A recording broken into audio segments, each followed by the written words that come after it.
네, 안녕하십니까. 북금사TV의 진행자 윌키입니다. 거두절미하고 방송 바로 시작하겠습니다. 오늘은 1월 3일이고요.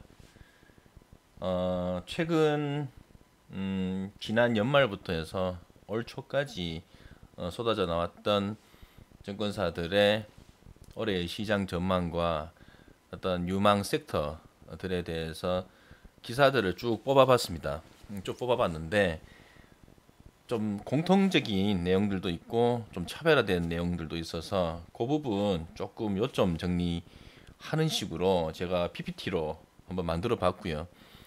사실 제가 쓴 글이라기보다는 다 기사를 다 스크랩한 내용들이라서 여러분들 보시면서 혹시라도 좀 더 자세히 보고 싶으시면 기사를 한번 더 찾아보셔서 읽어보시는 것도 좋으실 것 같습니다. 자, 그럼 바로 시작하겠습니다. 연합뉴스 지난 연말에 나온 기사고요. 제목 보시면 증권가에서 새해 1월에는 코스피 지수를 2870에서 3150에 등락을 전망을 하고 있습니다. 또 제목 보시면 증시 상단은 상당히 제한되어 있고 하지만 위험자산 선언은 계속 지속될 것이다. 그리고 3월에 있는 대선을 앞두고 그의 영향권에 진입을 하게 될 것이다 라고 적고 있습니다.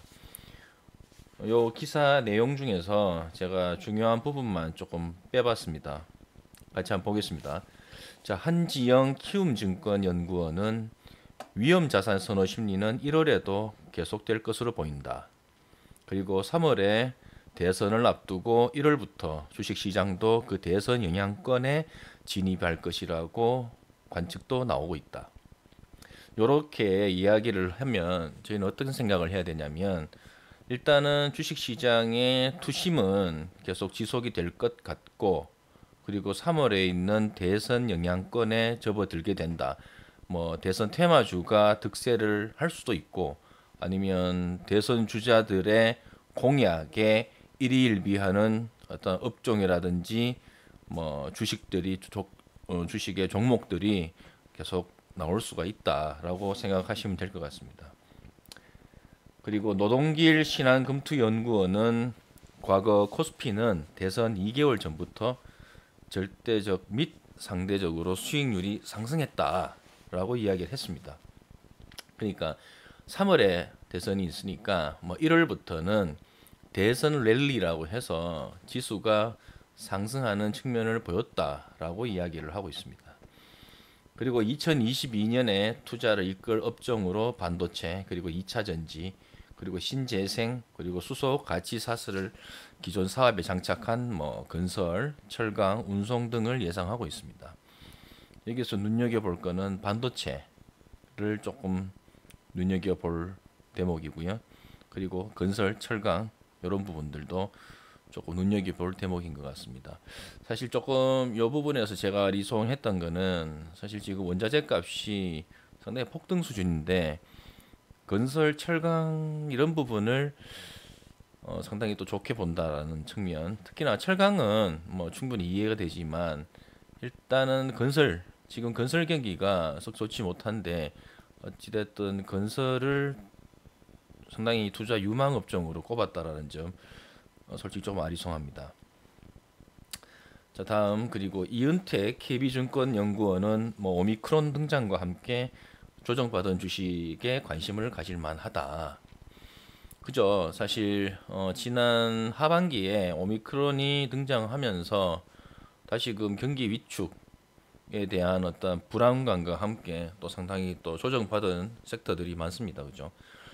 요 부분은 제가 추후에 어떠한 종목들이 2021년에 좀 조정을 많이 받았는지 좀 확인을 해서 여러분들께 다시 한번 소개를 드릴 수 있도록 하겠습니다. 뭐 이 오늘 방송의 슬라이드 후반부에도 나오는 제약 바이오 섹터가 조금 대표적인데 사실 작년에 제약 바이오 섹터에서 조정 폭이 조금 컸었거든요. 그래서 어쨌든 오미크론과 함께 조금 조정받은 주식들 한번 살펴보는 게 좋을 것 같다라고 이야기를 하고 있고 또 연말 이격 조정을 거친 리오프닝 관련주와 그리고 중소형 성장주가 그 대상이라고 하고 있습니다. 일단은 뭐 이은택 KB증권연구원의 이야기 중에서는 일단 조정 주식 그리고 중소형 주식 이런 부분이 조금 눈에 띄네요. 그리고 자, 한국경제 2021년 12월 31일자 기사인데요. 제목 한번 보시겠습니다. 자, 2022년에 돈 버는 주식 증권사 절반이 이 종목을 꼽았다. 자, 증권사 절반이 이 종목을 꼽아도 어떤 섹터일까요? 먼저 우측에 보시는 그림 한번 보실게요. 그림 보시면 각 증권사별로 올해 코스피 지수 예상 밴드를 이렇게 나타내고 있습니다. 뭐 지금 얼핏 봐도 대신증권에서는 뭐 하단으로 2610포인트를 잡았네요. 최저로 잡았네요. 그리고 NH증권에서는 뭐 2800에서 3400을 잡았고요. KB증권 같은 경우에는 뭐 상당히 상단 밴드를 높이 잡았습니다. 최고 3600선까지 이렇게 잡았네요. 사실 이 증권사별 코스피 지수 예상 밴드를 보면서 이런 생각을 해봤습니다. 보수적으로 잡은 증권사가 있는 반면에 상당히 공격적으로 이 예상 밴드를 잡은 증권사들이 있어요. 어찌 보면 제 개인적인 생각은 작년보다 올해가 썩 낮다고 생각이 들 만한 뭐 모멘텀이 없거든요. 뭐랄까요, 뭐 경기 부분도 작년에 이어서 경기도 사실 크게 좋지 못할 것으로 저는 생각을 하고 있습니다. 물론 3월에 있는 대선 이후에 그 대선 주자들 물론 누가 대통령이 되든지 간에 그분들의 어떤 내놓는 정책에 따라서 뭐 경기가 또 달라질 수도 있겠지만 전년에 이어서 올해도 인플레 압력으로 인한 소비 위축 소비가 위축되면 당연히 공급도 또 고용도 사실 좀 불안정하기 마련이거든요. 그래서 제 생각에는 하여튼 올해도 사실 시장 전망은 저는 썩 좋지 않게 사실 생각하고 있습니다. 하지만 뭐 어찌됐든 우리는 희망적인 부분을 또 생각을 하고 또 투자를 해야 되니까 어찌됐든 최저 밴드는 2610에서 최고 밴드는 3600까지 상당히 광범위하게 좀 퍼져 있다라고 보시면 될 것 같고요. 계속 한국경제 기사 이어가겠습니다.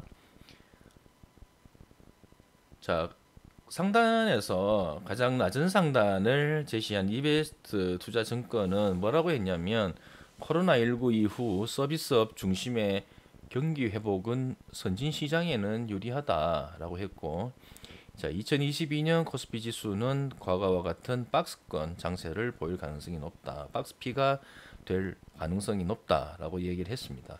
뭐 제 생각도 사실 이베스트 투자증권의 이야기와 크게 다르진 않습니다. 반면 최하단을 2610포인트로 잡은 대신증권은 뭐라고 얘기했냐면 물가 상승 압력이 지속되는 가운데 경기에 대한 실망감이 상당히 유입될 것이다 라고 했습니다. 방금 제가 말씀드린 것처럼 인플레 압력이 워낙 강하기 때문에 소비 위축으로 인한 공급 감소 그리고 고용 감소 등등의 어떠한 경기 침체가 계속 이어질 가능성이 높다라고 이야기를 하고 있습니다. 자, 어찌됐든 각 주요 증권사가 뽑은 2022년 유망업종 및 종목 한번 보겠습니다. 제가 이 빨간색으로 네모를 만들었는데 이 뭐냐면 사실 대부분 증권사들에서 이야기하는 종목들 중에서 좀 공통되는 종목들을 살펴보니까 반도체와 그리고 자동차 업종이 대부분 다 유망업종과 종목으로 이야기를 하고 있습니다.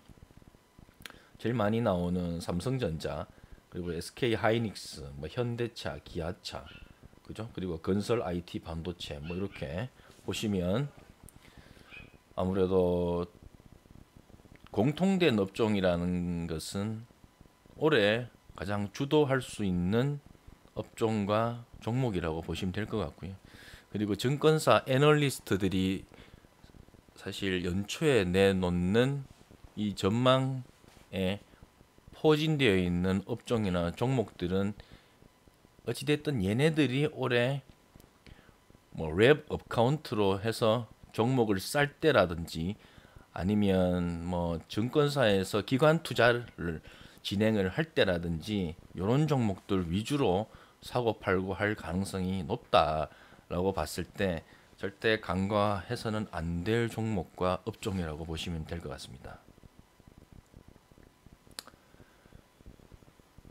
네, 그리고 이렇게 크게 뽑아봤네요. 위드 코로나주와 경기 민감주, 그리고 친환경, 그리고 메타버스. 증권사에서 크게 이 세 분류로 올해의 유망 업종과 관심 둬야 될 업종에 대해서 이야기를 하고 있습니다. 그리고 작년에 이어서 올해도 한국은행에서 금리 상승을 이미 이야기를 한 바 있기 때문에 아마 금리 상승과 더불어서 금융주 또 공통적으로는 유망업종에 포함된다라고 이야기를 하고 있습니다. 뭐 금융주라 하면 뭐 대표적으로 은행, 뭐 아니면 뭐 증권, 뭐 아니면 뭐 보험 등등이 있겠죠. 자, 그러면 국내 주식시장의 올해 리스크를 한번 보겠습니다. 일단 뭐 정치적으로 이벤트가 상당히 굵직굵직한 게 많은데요. 3월에 한국 대통령 선거가 있고 6월에 지방선거가 있고요. 뭐 프랑스, 미국의 선거가 있는데 사실 이런 부분은 조금 뭐 중요하다고 생각이 들지만 여러분들이 크게 민감하게 반응하실 부분은 아닌 것 같고요. 어쨌든 우리나라 선거가 가장 대표적인 이벤트라고 보시면 될 것 같고, 그리고 중국의 20차 뭐 당대회 등이 있네요. 자, 그리고 대신정권에서는 뭐 유력 후보인 이재명 더불어민주당 후보와 윤석열 국민의힘 후보의 공약 부분을 보니까 아무래도 내수 활성화와 일자리 확대에 대한 공감대가 있다라면서 이런 부분에 있어가지고 이런 업종들 찾아보면 좋을 것 같고, 그리고 반대로 부동산 정책에 대해서는 세부 공약들이 조금 엇갈리는 측면이 있습니다, 그죠? 그래도 하지만 최근에는 어찌됐든 뭐 더불어민주당의 이재명 후보와 국민의힘의 윤석열 후보 같이 어쨌든 세제 완화와 관련된 부분에 있어서는 뭐 공통된 이야기를 하고 있더라고요. 나중에 제가 부동산과 관련된 기사도 스크랩을 해서 여러분들과 함께 한번 살펴보도록 하겠습니다. 그리고 선거 국면에서는 빅테크와 환경에 대한 규제, 그리고 기업에 대한 과세에 대한 확대, 이런 부분들이 공약에 만약에 나오게 되면은 아무래도 주가에 대한 관련 업종의 또 관련 종목의 주가 변동성이 커질 가능성이 있다라고 이야기를 하고 있습니다. 그리고 FED 알죠? FED의 테이퍼링 속도, 테이퍼링 뭐 자산 매입 축소라는 건데 뭐 여러분들이 이게 뭐냐라고 굳이 뭐 이해를 하실 필요는 없고, 그냥 자, 미국에서 유동성을 풀었던 유동성을 뭐 걷어들이는 속도, 이렇게 생각하시면 되겠네요. 그리고 각국의 기준금리가 인상되는지 안 되는지에 대한 여부가, 그리고 인플레이션이 아마 올해 어찌 보면 이 주식 시장의 가장 큰 주요 변수로 꼽혔습니다. 그리고 이베스트 투자증권에서는 높은 서비스업 비중의 외형 성장 가시성이 높은 미국 시장을 가장 안전한 선택이라고 이야기를 하고 있습니다. 자, 그리고 DB금융투자는 올해 하반기 선진국에서는 물가 상승세가 진정되면서 실질 소비력이 제고되고 일자리가 확대될 수 있다고 했고, 특히나 강달러로 구매력이 늘어날 가능성도 있다라고 했습니다. 왜? 자, 유동성을 걷어들이면서 혹시라도 미 금리도 인상이 되면은 아무래도 달러가 강세를 가질 뭐 요인이 생기기 때문에, 이 부분 때문에 아무래도 하반기 한국 수출 증가율이 반등하면서 뭐 순수 화학 업종에도 뭐 관심을 가질 필요가 있다라고 얘기했는데, 내용이 뭐냐면은 자, 미금리 인상이 되든 미국에서 자산 매입을 축소시키든 어찌됐든 달러가 강세가 되면 반대로 원화는 어때요? 예, 약세가 되겠죠. 그러면 국내의 수출 기업들의 실적 부분이라든지 이런 부분들은 아무래도 좋아지겠죠. 왜? 우리나라에서 제품을 수출하게 되면 원화로 대금을 지급받는 게 아니라 달러로 지급을 받으니까 달러가 강세가 되면 강세된 만큼 어찌돼요? 수출 증가율이 반등하겠죠. 그래서 수출 증가율이 반등하면은 뭐 어찌어찌 해서 화학 업종에 관심을 가진다라고 지금 DB금융투자에서 이야기를 하고 있습니다. 뭐 화학 업종, 순수 화학 업종 한번 찾아보십시오. 뭐 케미칼 뭐 이런 업종들이 아무래도 뭐 화학 뭐 업종 주식 종목들 이렇게 뭐 이야기를 할 수 있을 것 같습니다. 그리고 메리츠 증권에서는 뭐 미국 중심의 공급망 기업으로 포트폴리오를 구성하는 전략을 추천한다 라고 이야기를 하고 있는데 이런 부분들은 사실 뭐 개인적으로 찾아보기가 뭐 썩 쉽지는 않습니다. 미국 중심의 공급망 기업으로 포진된 포트폴리오를 구성하라. 어려운데 제가 한번 찾아보고 여러분들께 한번 소개를 시켜봐 드리겠습니다. 자, 그리고 조선일보 올해 1월 1일자 신문 기사고요. 코스피 최고치 3,300에서 3,600을 전망한다. 추천 업종은 단연 반도체다 라고 이야기를 하고 있습니다. 뭐 각 증권사별 증시 전망을 보니까 뭐 밴드 하단에서 상단까지 뭐 거의 유사한 흐름을 가지고 있는데 어찌됐든 상단을 보면 3,400에서 3,600을 대충 평균으로 잡고 있고 하단은 아까 전 대신증권은 특이키에스로 2,610을 잡았는데 대체적으로 2,800선을 잡고 있네요. 오늘 참고로 1월 3일 종가 지수가 3,000을 넘기지 못했습니다. 3,000을 넘기지 못했는데 얼마죠? 잠시만요.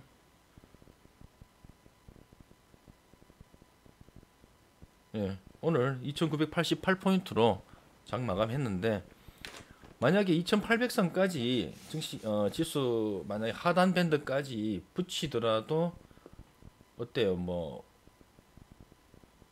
5에서 한 7% 정도 하락률 발생할 수 있을 것 같고 상승하면 거의 뭐 400포인트니까 약 10% 이상의 상승 여력이 있다라고 생각하시면 될 것 같습니다. 그죠? 그러면 자, 주식 시장을 어떻게 봐야 될까요? 뭐 좋다 나쁘다? 저는 경기는 사실 크게 좋아질 것 같지는 않는데 어찌됐든 주식 시장으로의 투심은 나쁘지 않다라고 볼 수 있을 것 같습니다. 자, 신문 기사에 대한 내용을 조금 줄여봤는데요. 조선일보 기사를 자, 한번 보겠습니다. 자, 한국투자증권은 참고로 상저하고를 얘기했습니다. 그죠? 상반기에는 조금 주춤하다가 하반기에는 좀 나아질 것 같다라고 이야기를 했고 삼성증권도 상저하고를 얘기했습니다. 그리고 미래에셋증권 같은 경우에는 하반기부터 메모리 반도체 업황이 돌아오면서 의미 있는 반등을 이룰 것이다. 이것도 상저하고를 이야기를 했습니다. 반면 NH투자증권은 상고하저를 예측을 했습니다. NH투자증권은 올해 상반기에는 글로벌 공급난이 일정 부분 해소되면서 글로벌 경기가 개선될 전망이라고 했고요. 그리고 하반기에는 글로벌 경기 선행지수가 고점을 통과하는 가운데 미 금리 인상에 대한 우려가 나타날 것이다. 그래서 상고하저를 예측했습니다. 앞선 슬라이드에서도 전체적으로 유망 업종과 섹터가 공통적으로 이야기하고 있는 부분이 반도체 그리고 자동차 업종을 꼽았지 않습니까? 아마 이유가 그런 것 같아요. 지금 어찌됐든 작년에만 해도 반도체에 대한 공급난 때문에 크게 가야 될 시점에서 크게 가지 못했고 특히나 자동차 같은 부분은 지금 뭐 주문을 해도 몇 달 뒤에나 나오는, 아니죠, 몇 달이 아니라 진짜 정말 언제 나올지 모를 정도로 지금 그런 실정이잖아요. 반도체, 자동차용 반도체가 없어서. 그래서 아마 반도체의 공급이 개선이 되면서 같이 반도체 업종과 자동차 업종에 대한 업황이 좋아질 거라고 지금 예상을 하는 것 같습니다. 자, 그리고 신한금융투자도 상고하저를 이야기를 했습니다. 상반기에는 대선과 인플레이션 우려 감소 등 우호적인 요인이 있어서 2, 3분기 중에 코스피가 연고점을 달성할 것이다 라고 이야기를 했고요.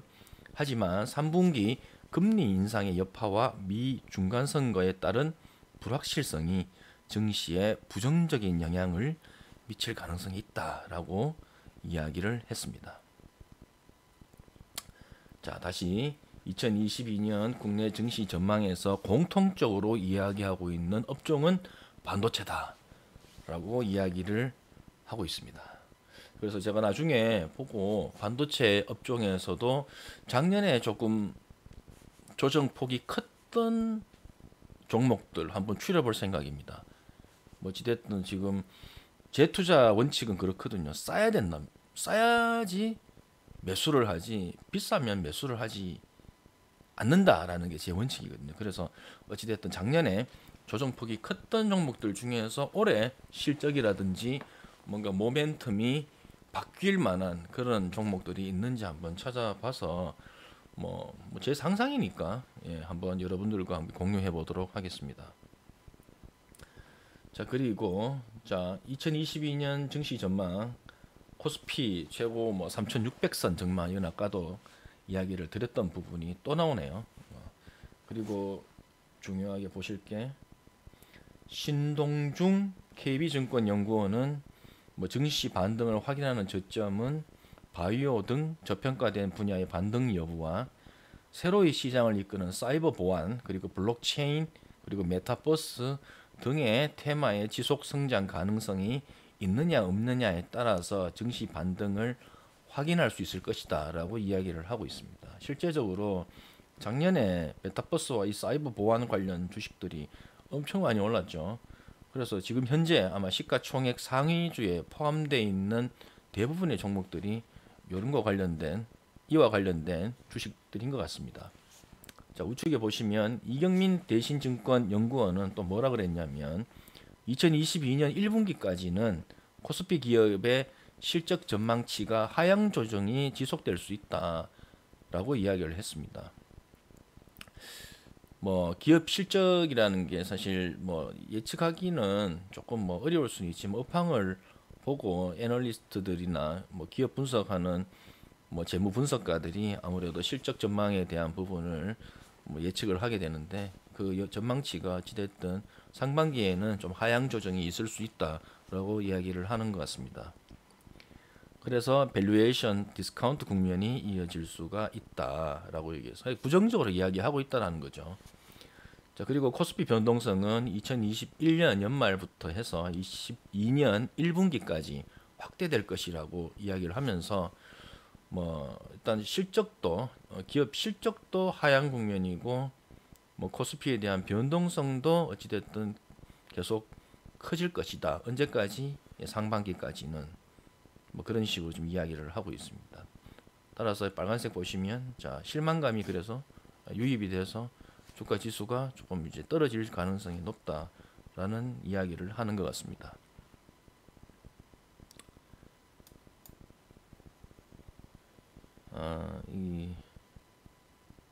지금 여기 제가 PPT를 조금 제대로 못 만들었네요. 여기 리스크에 대한 내용이 있는데 지금 이게 아마 여러분들 보시는 슬라이드에는 지금 안 보일 겁니다. 그죠?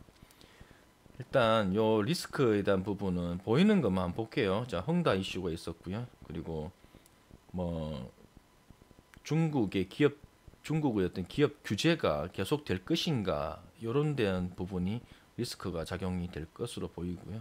그리고 미국의 긴축 속도가 어떻게 될 것인가에 대한 부분이 있고, 또 미국 같은 경우에는 지금 시장이 상당히 지금 많이 올랐잖아요. 그래서 신고가에 와 있기 때문에 뭐 언제 조정이 또 올지 모르는 데에 대한 어떤 불안감, 뭐 우려감 이런 게 이제 국내 주식 시장의 리스크라고 볼 수가 있을 것 같고, 그리고 미국과 중국의 어떤 분쟁 이런 부분들, 그리고 뭐 터키의 리라화라고 해서 터키의 화폐의 가치 폭락 등등의 어떤 신호들이 등이 뭐 증시에 국내 증시의 리스크로 작용할 수 있다라고 이야기를 하고 있습니다. 그리고 상장인 증권에서는 내년에는 뭐 제약 바이오주 내년이라고 하면 사실 올해죠. 지난 12월 기사니까 자 올해 제약 바이오주 제한적 상승 전망이라고 나와 있는데요. 같이 한번 보겠습니다. 자 2021년에 주가가 대폭 하락했습니다. 그죠? 반면에 이거 뭐 죄송합니다. 지금 이상하게 지금 적혀 있네요. 자 21년에는 주가가 대폭 하락했고 22년에는 새로운 임상 결과와 신규 신약 후보 물질에 대한 기대가 있다라고 지금 이야기를 하고 있습니다. 아마 전년에 지금 제약 바이오주가 뭐 신약 부분에 대한 개발 성과라든지 또 실적 부분이라든지 뭐 특히나 뭐 코로나 바이러스 치료제와 관련된 뭔가 결과치가 어찌 보면 투자자들이 신뢰할 수 있을 만한 결과를 내지를 못했고, 특히나 뭐 고평가 논란이 워낙 많았기 때문에 큰 폭의 조정이 있었습니다. 그죠? 특히나 뭐 셀트리온 같은 경우에도 큰 폭으로 하락을 했고, 뭐 등등의 여러분들이 알만한 종목들 대다수의 제약 바이오주가 조정폭이 상당히 컸었습니다. 그래서 올해 상당히 조금 기대를 하는 측면이 있는 것 같아요. 특히나 반등할 정도의 어떤 조정이 반등할 정도의 긴 조정의 터널은 지났다라고 지금 생각들을 하는 것 같습니다. 어찌됐든 내용들을 보시면 지금 CDMO 사업 이게 뭐냐면 의약품 위탁 개발이라고 해서 뭐 CMO, CDMO 뭐 같은 비슷한 내용인데 회사의 기술력은 가지고 있는데 뭐 제품화할 수 없는 정도의 어떤 그 시설, 뭐 설비 이런 게 없는 회사들이 보통 뭐 위탁 생산을 맡기게 되거든요. 그럼 그 위탁을 받아서 제품화를 하는 어떤 의약품 생산 업체를 보통 뭐 이렇게 CDMO 업체다, 뭐 CMO 업체다, 뭐 이렇게 이야기를 하는 것 같습니다. 자, 삼성 바이오로직스가 뭐 모멘텀을 유지할 것이라는 전망을 얘기를 하고 있습니다. 뭐 제 생각에도 삼성 바이오로직스는 뭐 대표적인 뭐 바이오 시밀러 CDMO 업체이기 때문에 괜찮은 것 같아요. 삼성 바이오로직스 한번 나중에 삼성 바이오로직스도 제가 한번 살펴보겠습니다. 실적 부분이라든지 뭐 재무 건전성이 괜찮은지, 그리고 최근에 어떤 성장 모멘텀이 있는지 이런 부분 한번 살펴보겠습니다. 그리고 뭐 하나제약은 올해 마취제인 12월 기사니까요. 올해 중 마취제인 바이파보주의 유럽 및 일본에 대한 위탁 생산 가능성을 확인할 필요가 있다고 했다. 뭐 SD팜 주가의 추가 상승 가능성에도 주목했고, 올리고 기반의 원료의약품 공장 증설과 mRNA 기반 기술에 대한 가치 상승을 추가 반영할 가능성이 크다고 했다. 자, 근데 개인적으로는 뭐 이렇게 중소형 바이오 주식에는 크게 관심을 두고 싶지는 않습니다. 물론 뭐 신약 개발 잘 해서 뭐 좋은 뭐 호재성 뉴스에 일일비 할 수 있는 주가의 등락폭을 분명히 보일 수는 있어요. 하지만 볼 수 있는 확률보다는 사실 까먹을 확률이 더 높다고 생각이 들거든요. 오히려 저라면 전통적 제약 기업을 한번 살펴보는 게 좋을 것 같습니다. 참고로 제약 바이오 섹터 안에서도 이 전통적 제약 기업은 어찌됐든 실적에 뒷받침이 되어 있다고 보시면 될 것 같거든요. 실적 대비해서 전년에 조정폭이 컸던 전통적 제약 기업들을 한번 살펴보시면 어떨까 조심스럽게 한번 상상해 보고요. 뭐 지금 상상인 증권에서는 대웅제약과 유한양행을 일단 꼽고 있는데, 추가적으로 일단 중견 제약기업, 물론 뭐 대기업들 가운데서 제약기업들 뭐 포함시킬 수 있겠지만 어찌됐든 중견 이상의 제약기업들 중에서 실적 부분이 견고하고 재무 건전성이 괜찮은 기업이라면, 특히나 전년에 조정폭이 컸다면 올해 반등을 한번 기대해봐도 좋을 것 같다라는 생각이 들고, 이 부분은 제가 다시 한번 제 이야기로 한번 적어봤습니다. 제약바이오는 2021년 상당 조정을 받았고 금년에 추가 조정을 보인다는, 추가 조정보다는 반등의 점수를 주고 싶다. 다만 안정적 재무를 지닌 기업을 살펴봄이 바람직하고, 특히나 신약 개발 호재도 좋지만 실적 대비해서 과도하게 내린 전통적 제약 기업이 안정적일 것으로 판단한다 라고 저는 상상을 해봤습니다. 이 부분 제가 제약 기업들 중에서 실적이 그나마 조금 탄탄하고 그리고 재무 건전성이 나쁘지 않은 기업들 한번 살펴보고 여러분들하고 공유를 할 거고요. 사실 재무 건전성을 논할 때 부채 비율, 그리고 뭐 여러분들이 또 뭐 알만한 뭐 PER, PBR 뭐 이런 것들이 있는데, 사실 대다수의 보통 주식하는 분들이 뭐 PER이 뭔지, 뭐 PBR이 뭔지, 아니면 부채 비율을 왜 봐야 되는지, 뭐 ROE 뭐 이런 것들 있잖아요. 사실 크게 중요하다고 이렇게 생각지 않으시고 이렇게 간과하실 수 있는데, 이 부분도 한번 짚어보는 게 저는 좋을 거라고 생각이 듭니다. 사실 뭐 PER, PBR, 뭐 ROA, PCR 뭐 사실 많거든요. 이런 부분들 나중에 제가 따로 한번 정리를 해서 설명을 드릴 수 있는 시간을 한번 마련해 보겠습니다. 제 설명을 들으면 상당히 좀 쉽게 이해하실 수 있을 것 같고, 제가 어렵게 이야기를 하는 게 아니라 그냥 우리가 생각했을 때, 자, 높으면 좋냐 나쁘냐, 낮으면 좋냐 나쁘냐, 요런 정도만 기억을 하셔도 괜찮거든요. 이 부분은 나중에 방송을 통해서 다시 한번 설명을 드려보겠습니다. 오늘 방송은 여기까지고요. 사실 제가 지금 녹화를 하고 있는 프로그램은 무료 프로그램인데, 무료 프로그램은 사실 뭐 편집을 할 수가 없습니다. 그냥 한 번에 롱테이크로 가기 때문에 뭐 들으시는 분이 뭐 버벅거린다든지, 제가 말을 버벅거린다든지, 또 말을 뭐 제대로 못 전달 드릴 수 있지만, 혹시라도 뭐 그 부분 이해를 해주시면서 봐주시면 감사할 것 같고요. 하지만 이 부분 제가 준비하면서 나름은 최선을 다했다라는 점에는 뭐 인정을 바라도록 하겠습니다. 점점 나아지겠죠. 뭐 점점 방송하는 태도라든지 방송하는 어떤 스킬도 늘려가면서 계속 여러분들 찾아뵙도록 하겠습니다.